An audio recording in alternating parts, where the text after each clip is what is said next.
വാഞ്ചിച്ചതും നഷ്ടമായി പോയിടല്ലേ വീടോടടുത്ത്.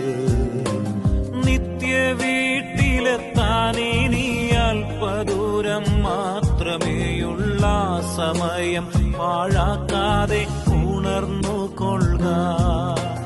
നിത്യ വീട്ടിലെത്താനിനി അല്പദൂരം മാത്രമേയുള്ള സമയം പാഴാക്കാതെ ഉണർന്നു കൊള്ളുക.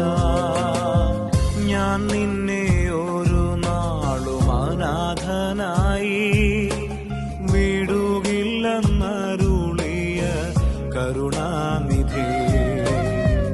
ഞാൻ നിന്നെ ഒരു നാളും അനാഥനായി വിടുകില്ലെന്നരുളിയ കരുണാനിധി. എൻ കരം പിടിച്ചനുദിനം മരുഭൂവിൽ നടത്താമെന്നുരച്ചവനോ